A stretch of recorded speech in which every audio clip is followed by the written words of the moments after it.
நான் தினமும் உங்கள் வீட்டுக்கு வரணுமா? மணப்பெண் சமையலை சப்ஸ்கிரைப் பண்ணுங்கள், பக்கத்தில் இருக்க பெல் ஐக்கானையும் ப்ரெஸ் பண்ணுங்கள். வணக்கம் ஃப்ரெண்ட்ஸ், இது நம்ம மணப்பெண் சமையல். நம்ம மணப்பெண் சமையலில் நம்ம இன்றைக்கி என்ன பார்க்க போகிறோன்னா, ஒரு சூப்பரான லஞ்சுக்கான ரெசிபியை தான் பார்க்க போகிறோம். எல்லாருமே யோசிச்சுட்ருப்பீங்க மதியானம் என்ன செய்யணும்னு. பசங்க வேறு காய்கறிலாம் சாப்பிடவே மாட்டுறாங்களே, எப்படி சாப்பிட வைக்கணும்னு நீங்கள் யோசிப்பீங்க. அதுக்காக நீங்கள் நேராக கிச்சன் போங்க. நான் சொல்கிற ஐட்டம்லாம் எடுத்து பக்கத்தில் வைங்க. நம்ம ஒரு சூப்பரான தேங்காய் பால் புலாவ் செய்யலாம். காய்கறி போட்டு பசங்களை ஈஸியாக சாப்பிட வைக்கலாம். வாங்க ஃப்ரெண்ட்ஸ், செய்முறைக்கு போகலாம். ஃப்ரெண்ட்ஸ், முதல்ல நீங்கள் அரிசி எடுத்துக்கோங்க. நான் பாஸ்மதி அரிசி 2 கிளாஸ் எடுத்திருக்கேன். நீங்கள் வேணும்னா வீட்டு அரிசி கூட நீங்கள் எடுத்துக்கலாம். அந்த கிளாஸை பத்திரமா வச்சுக்கோங்க. கடைசியில் நம்ம தண்ணி அளக்க அந்த கிளாஸை தான் நம்ம யூஸ் பண்ண போகிறோம். ஸோ நீங்கள் பாஸ்மதி அரிசியோட கிளாஸை நீங்கள் அளக்கிற கிளாஸை பத்திரமா வச்சுக்கோங்க. அடுத்து நம்ம தேங்காய் பால் எடுக்க போகிறோம். அதே கிளாஸில் 2 கிளாஸ் அளவு தேங்காய் பால் நீங்கள் எடுத்துக்கோங்க. அப்போ தான் நல்லாயிருக்கும். அடுத்து வெங்காயம் எடுக்க போகிறோம். வெங்காயம் நல்லா பெருசாக 3 எடுத்து கட் பண்ணிக்கோங்க. இதில் தக்காளி கிடையாது, வெறும் வெங்காயம் மட்டும்தான். அதனால் பெருசாக நல்லா நீட்டாக கட் பண்ணி வச்சுக்கோங்க. கேரட் பொடியை 3 எடுத்து நான் கட் பண்ணியிருக்கேன். உங்களுக்கு வேணும்னா நீங்கள் பாக்ஸாக இந்த மாதிரி கட் பண்ணிக்கலாம், இல்லை பொடியை கூட நீங்கள் கட் பண்ணிக்கலாம். அடுத்து பீன்ஸ் எடுத்துக்கோங்க. அது கேரட்டை விட கம்மியாக எடுத்துக்கோங்க, அப்போ தான் நல்லாயிருக்கும். அடுத்து பச்சை பட்டாணி எடுத்துக்கோங்க. அது ஒரு 4 ஸ்பூன் எடுத்துக்கோங்க போதும். அடுத்து தேவையான அளவு எண்ணெய் போதும். அடுத்து இஞ்சி பூண்டு பேஸ்ட் 3 ஸ்பூன் இல்லை 4 ஸ்பூன் எடுத்துக்கோங்க. அடுத்து சோம்பு 1/2 ஸ்பூன் எடுத்துக்கோங்க. பட்டை எடுத்துக்கோங்க. ஸ்டார் பூ வேணும்னா ஸ்டார் பூ எடுத்துக்கோங்க. அப்புறமேட்டு பே லீஃப், அதாவது பட்டை எல்லாம் எடுத்துக்கோங்க. மீதி ஸ்பைசஸ் உங்களுக்கு எது வேணுனாலும் நீங்கள் போட்டுக்கலாம் ஃப்ரெண்ட்ஸ். அடுத்து நெய் ஆப்ஷனல் தான், உங்களுக்கு தேவையான அளவு நீங்கள் எடுத்துக்கோங்க. நான் 4 ஸ்பூன் எடுத்திருக்கேன். இதில் காரத்துக்கு நம்ம பச்சை மிளகா தான் யூஸ் பண்ணுறோம். அதனால் பச்சை மிளகா ஒரு 6 எடுத்து கீரி எடுத்துக்கோங்க. அடுத்து புதினா நம்ம எடுக்க போகிறோம், ஒரு கைப்பிடி அளவு. அடுத்து உப்பு தேவையான அளவு, உங்கள் நாக்கு டேஸ்ட் ஏற்ற மாதிரி. அடுத்து கருவேப்பிலை தாளிக்க. இறக்கும் போது கண்டிப்பாக புளிப்புக்கு தயிர் எடுத்துக்கோங்க. ஃபஸ்ட்டு சமையல் ஆரம்பிக்கிறதுக்கு முன்னாடி பாஸ்மதி அரிசியில் தண்ணி விட்டுக்கோங்க. அப்போ தான் எல்லாத்தையும் வதக்கி முடிக்கிறதுக்குள்ளே அது ஊறிடும். அப்போ நமக்கு கரெக்டாக இருக்கும் அரிசியோட பதம்.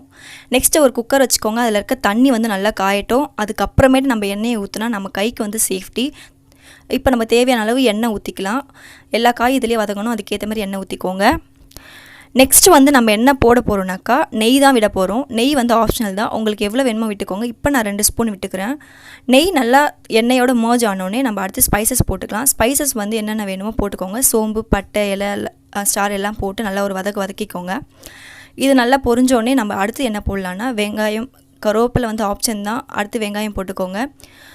வெங்காயம் நல்லா நீட்டாக நறுக்கி வச்ச வெங்காயத்தை போட்டுக்கோங்க. அதை வதக்கும் போது மூடி போடாமல் வதக்குங்க. அப்போ தான் நல்லா மொறுவலாக வரும். நீங்கள் மூடியை போட்டுட்டிங்கன்னா அதில் தண்ணி விட்டுரும். வெங்காயத்தோட டேஸ்ட் குறைஞ்சிரும். அதனால் மூடி போடாமல் பிரியாணிக்கு எப்படி பண்ணுறீங்களோ அதே மாதிரி இதுக்கும் பண்ணுங்கள். அப்போ தான் நல்லாயிருக்கும். நல்லா வதக்கி விடுங்க. ஒரு வெங்காயத்துக்கு டைம் எடுக்கும் வதங்க நல்லா மொறுவலாக வர. அது மட்டும் நீங்கள் பார்த்து பண்ணிக்கோங்க ஃப்ரெண்ட்ஸ். இப்போ வெங்காயம் வதங்கிறதுக்கு ஒரு சின்ன டிப் நான் சொல்கிறேன். உப்பு கொஞ்சம் போட்டு வதக்குனிங்கன்னா உங்களுக்கு சீக்கிரமாக வெங்காயம் பொரிஞ்சு மொறுவலாகிடும். ஃப்ரெண்ட்ஸ் பாருங்கள், இப்போ வெங்காயம் வதங்கின பதம் போதும். நல்லா மொறுவலாக வந்துருச்சு, கலரும் சேஞ்ச் ஆகிடுச்சு. இந்த பதம் தான் பிரியாணிக்கும் நீங்கள் வதக்கணும், இதுக்கும் நீங்கள் வதக்கிக்கணும். அடுத்து நம்ம கேரட் போட்டுக்கலாம். கேரட்டை நல்லா வதக்கிக்கோங்க. ஒரு தடவை போட்டுட்டு நல்லா வதக்குங்க. நல்லா எண்ணெயோடு மிக்ஸ் ஆகட்டும். நல்லா வதக்கி விட்டுட்டு அடுத்து நீங்கள் பீன்ஸ் போட்டுக்கோங்க. பீன்ஸையும் போட்டுட்டு நல்லா வதக்கி விட்டுக்கோங்க. அதுவும் கேரட்டு, எண்ணெய் எல்லாம் சேர்ந்து மிக்ஸ் ஆகணும் மசாலா விட.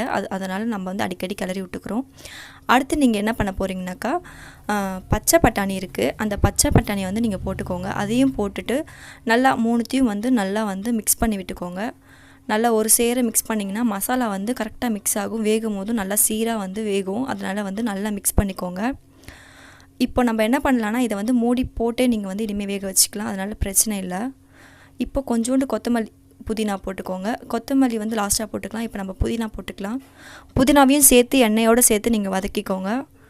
அப்போது நல்லா சுருங்கிடும், நல்லா டேஸ்ட்டு கொடுக்கும். உங்களுக்கு தேவையான அளவு ஃப்ளேவர் எவ்வளோ புதினா வேணுமோ அவ்வளோ ஃப்ளேவர் நீங்கள் யூஸ் பண்ணி நீங்கள் வதக்கிக்கலாம். நல்லா எல்லாத்தையும் நல்லா ஒன்று சேர நீங்கள் கிளறி விட்டுட்டு இப்போ நீங்கள் மூடி போட்டுடலாம். ஃப்ரெண்ட்ஸ் பாருங்கள், இப்போது இந்த டயத்தில் பச்சை மிளகா வச்சுக்கோங்க தெரியுமா, அதை போட்டுக்கோங்க. அப்போ தான் காரம் கொஞ்சம் கொடுக்கும். முன்னாடியே போட்டுட்டிங்கன்னா காரம் கம்மி பண்ணிடும். இஞ்சி பூண்டு பேஸ்ட் 3 ஸ்பூன் போட்டுக்கோங்க. இந்த டைமில் போட்டிங்கன்னா உங்களுக்கு இஞ்சி பூண்டு பேஸ்ட் கேரட் பீன்ஸோடு சேரும். அடி அவ்வளோ சீக்கிரத்தில் பிடிக்காது. நீங்கள் எண்ணெயிலே போட்டிங்கன்னா அடி பிடிக்க ஆரம்பிச்சிடும்.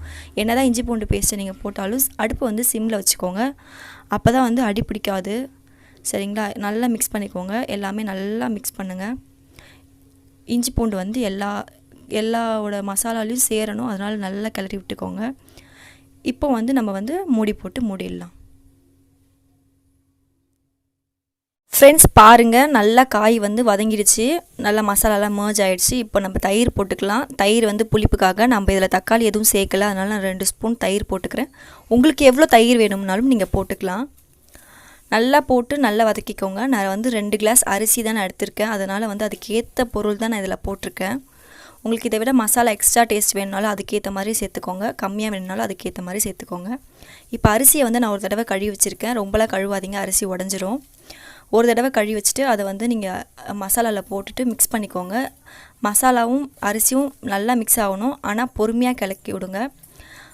கிளறி விட்டிங்கன்னா பொறுமையாக கிளறி விட்டிங்கன்னா உங்களுக்கு மசாலா நல்லா மிக்ஸ் ஆகிடும். பாருங்கள், பார்க்கவே செம்ம கலர்ஃபுல்லாக இருக்குது, ஃப்ளேவர் நல்ல வாசனை வருது எனக்கு. கண்டிப்பாக உங்கள் வீட்டில் நீங்கள் செய்யுங்க, உங்களுக்கு அதோட டேஸ்ட், உங்களுக்கு வாசனையும் டேஸ்ட்டும் நல்லாவே தெரியும். இது செய்கிறது ஒன்றும் பெரிய ரொம்ப நேரம் வேலைலாம் கிடையாது, சீக்கிரம் தான்.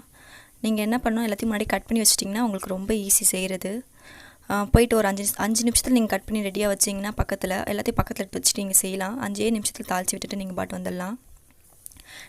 நம்ம என்ன பண்ண போகிறோம்னா தேங்காய் பால் எடுக்க போகிறோம். நீங்கள் அரிசி எதில் அளந்தீங்களோ அதில் வந்து நீங்கள் தேங்காய் பால் எடுத்துக்கோங்க. இப்போ வந்து 1 கிளாஸ் நீங்கள் அரிசி வைக்கிறீங்கன்னா அதில் 1.5 கிளாஸ் தண்ணி வச்சுக்கோங்க, அப்போ தான் வந்து கடைசியில் கரெக்டாக வரும். நான் 2 கிளாஸ் வந்து தேங்காய் பால், 1 கிளாஸ் வந்து தண்ணி வச்சுக்கிறேன் 2 கிளாஸ் அரிசிக்கு. ஃப்ரெண்ட்ஸ், நான் வந்து தேவையான பொருளில் தனியா சொல்லலை. தனியா வந்து நான் ஒரு 1/2 ஸ்பூன் போட்டுக்கிறேன். நீங்கள் சில்லி பவுட்ரு போட்டுறாதீங்க, கலர் மாறிடும். தனியா வேணும்னா சேர்த்துக்கோங்க, ஒரு 1/2 ஸ்பூன் லாஸ்ட்டாக சேர்த்துக்கோங்க, நல்லாயிருக்கும் டேஸ்ட்டு. இதுக்கப்புறம் உங்களுக்கு உப்பு தேவைன்னா கூட நீங்கள் உப்பு போட்டுக்கலாம். எந்தில் உப்பு வந்து கரெக்டாக இருக்குது, அதனால் நான் உப்பு போடல. நீங்கள் வந்து உங்களுக்கு உப்பு தேவைன்னா இந்த டைமில் நீங்கள் போட்டுக்கோங்க. அரிசிக்கும் ஏற்ற மாதிரி சேர்த்து உப்பு போட்டுக்கோங்க. நீங்கள் ரொம்ப கம்மியாக போட்டுட்டிங்கனாக்கா உங்களுக்கு அரிசி வெந்த பிறகு உங்களுக்கு உப்பு வந்து கரெக்டாக வராது. இது நல்லா இப்போ நம்ம கிளறி விட்டுட்டு, இப்போது நான் சொல்கிற மாதிரி நீங்கள் வந்து ப்ரெஷர் வச்சிங்கன்னா உங்களோட அரிசி வந்து நல்லா பளபளப்பாக வரும். இப்போ நான் சொல்கிற மாதிரியே பண்ணுங்கள். இப்போ வந்து குக்கர் மூடி எடுத்துக்கோங்க. குக்கர் மூடி எடுத்து மூடிக்கோங்க, நல்லா டைட் பண்ணிக்கோங்க. மூடிட்டு அடுத்து வந்து நம்ம என்ன பண்ணணும்னா விசில் போடக்கூடாது. ஃப்ளேம் வந்து மீடியமாக வச்சுட்டு நம்ம என்ன பண்ணணும்னா அதோட ப்ரெஷர் வர வரைக்கும் வெயிட் பண்ணணும். ஒரு 5 நிமிஷத்துக்கு அப்புறம், ஒரு 5 இல்லை ஒரு 10 நிமிஷத்துக்கு அப்புறம் உங்களுக்கு கண்டிப்பாக ப்ரெஷர் வரும், மேலே வந்து ஆவி போகும். அந்த டயத்தில் நீங்கள் என்ன பண்ணணும்னா அடுப்பை வந்து ரொம்ப சிம்மில் வச்சுருங்க. சிம்மில் வச்சுட்டு வெயிட் போடுங்க. வெயிட் போட்டிங்கன்னா உங்களுக்கு வந்து விசில் வரக்கூடாது. விசில் வந்துச்சுன்னா நீங்கள் செஞ்ச தப்பு. விசில் வரவே வராது. ரொம்ப சிம்மில் ஒரு 10 நிமிஷம் வைங்க, உங்கள் புலாவ் வந்து நல்லா பளபளப்பாக வந்து ரெடி ஆகிடும்.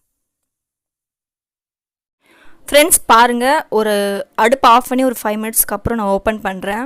விசில் வரதுக்கு முன்னாடியே தான் நான் ஆஃப் பண்ணேன். விசில் வர சான்ஸே கிடையாது, சிம்மில் நீங்கள் வச்சிங்கன்னா ப்ரெஷர் எல்லாம் வெளில போயிடும். இப்போ பாருங்கள், புலாவ் வந்து செம்மையாக வந்துச்சு. நான் சொன்ன ப்ரொசீஜரை கரெக்டாக நீங்கள் ஃபாலோ பண்ணுங்கள்.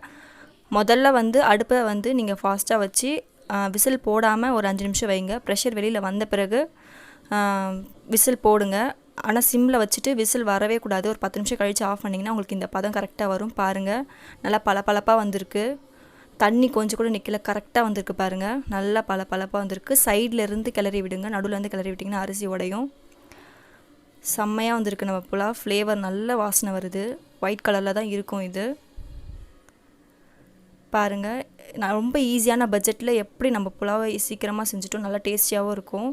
திரும்பி ஒரு 2 செகண்ட் நம்ம மூடி விட்டுக்கலாம். ஏன்னா வந்து அடியில் கிளறி விடும் போது மேலே இருக்க அரிசி வந்து கொஞ்சம் வேகாமல் இருக்கும். 2 செகண்ட்க்கு அப்புறம் நான் ஓப்பன் பண்ணியிருக்கேன். பாருங்கள், செம்மையாக வந்திருக்கு. இப்போது நம்ம வந்து கொத்தமல்லி போட்டுக்கலாம். கொத்தமல்லியை போட்டுட்டு லைட்டாக கிளறி விட்டுக்கோங்க, அப்போ தான் வந்து மிக்ஸ் ஆகும். ஆனால் அரிசி உடையாமல் பார்த்துக்கோங்க. நெக்ஸ்ட்டு வந்து மீதி இருக்க நெய்யை விட்டுக்கலாம். பாருங்கள் ஃப்ரெண்ட்ஸ், நம்மளோட புலாவ் வந்து செம்மையாக ரெடி ஆகிடுச்சு. சூப்பராக இருக்குது பாருங்கள். ரொம்ப லோ பட்ஜெட் தான். இதில் எதுவுமே வந்து நம்ம ரேட் அதிகமாக செய்யலை. வெறும் காய்கறி போட்டு தேங்காய் பால் வச்சு செஞ்சுருக்கோம். தேங்காய் பால் வந்து வயிற்றில் புண்ணெலாம் இருந்தால் ரொம்ப நல்லது. வயிற்று புண், வாய் புண் எல்லாத்துக்குமே ரொம்ப நல்லது. அதனால தேங்காய் பால் வந்து நமக்கு உடம்புக்கு நல்லது தான். இதை வந்து செஞ்சு சாப்பிட்டு பாருங்கள். இதுக்கு சைட் டிஷ்ஷாக வந்து சிக்கன் கிரேவி, சிக்கன் சுக்கா அந்த மாதிரி வச்சு நீங்கள் சாப்பிடுங்க, செம்மையாக இருக்கும். அப்படி இல்லைனா வெஜிடேரியனில் உருளைக்கிழங்கு கறி செஞ்சு சாப்பிடுங்க, சூப்பராக இருக்கும். சைட் டிஷ்ஷோடு வச்சு சாப்பிடுங்க, செம்மையாக இருக்கும். என்ஜாய் பண்ணுங்கள் ஃப்ரெண்ட்ஸ். சப்ஸ்கிரைப் பண்ணாதவங்க சப்ஸ்கிரைப் பண்ணுங்கள். என் வீடியோ பிடிச்சிருந்தா லைக் பண்ணுங்கள் ஃப்ரெண்ட்ஸ். Bye friends.